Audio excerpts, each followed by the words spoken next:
People say is not just a time, it's a doorway when the world feels asleep, but something else is wide awake, watching from the places we never look at. And Ali used to laugh at these warnings the same way everyone else does until the night his life quietly slipped into a nightmare that never ended. A night just like any other when his room was dark, except for the blue light of his phone, rain tapping against the window like nervous fingers, and the clock on his wall slowly crawling toward 3 o'clock a.m.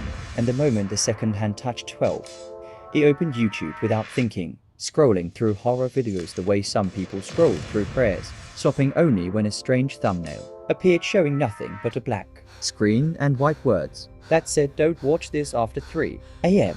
And he smirked, whispering to himself that fear was just a trick of the mind, pressing play as thunder rolled outside like the sky itself was warning him. But the video didn't start the way normal videos did. Instead of music or an intro, there was only silence, so deep it felt loud. And then a single line of distorted text crawled across the screen saying, "Turn back before it turns to you." And Ali felt a chill run through his body but forced a laugh, telling himself it was just editing and good sound design. But then his phone vibrated, even though no app notification should have been able to interrupt a full screen video. And when he swiped down, his breath caught in his throat because the message wasn't from any saved contact. It simply said, "Unknown number," and beneath it a short sentence glowed as if it had been typed with cold fingers. "Why are you watching me?" And Ali's heart stumbled in his chest like it had missed a step, his eyes darting around the room to the closed door, the still curtains, the silent corners, telling himself it was a coincidence,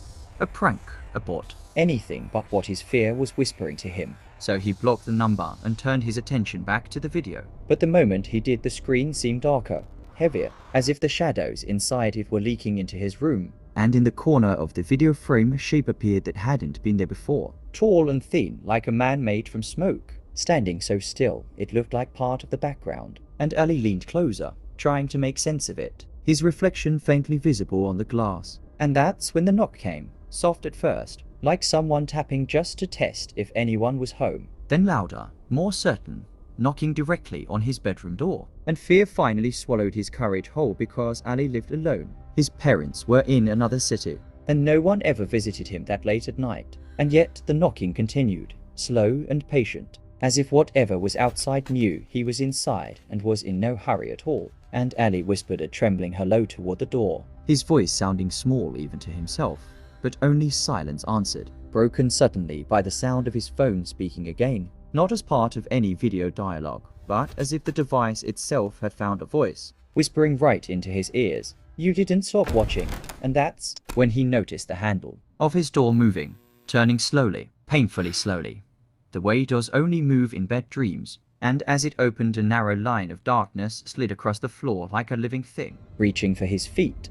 And Ali's breath became shallow as he told himself to run. But his body refused to move, frozen in that moment when fear becomes heavier than gravity. And suddenly the fear in his chest turned into something worse when he glanced back at his phone and realized the video had changed. Without him touching the screen, it was no longer showing a dark room or strange messages. It was showing his own bedroom, the same bed, the same window, the same door behind which the darkness waited. And the angle was wrong, too high, too close, as if something was standing right behind him, filming, watching, breathing. And Ali slowly raised his shaking hand and waved toward the phone. And on the screen, a pale hand lifted too, waving back. But when he spun around, there was nothing there, only air that felt colder than it should have been, and a smell like wet earth filling his nose. And before he could scream, the screen flashed, and for a split second, he saw a face. Not human, not alive, eyes black like empty rooms, mouth stretched into a twisted smile that hurt to look at.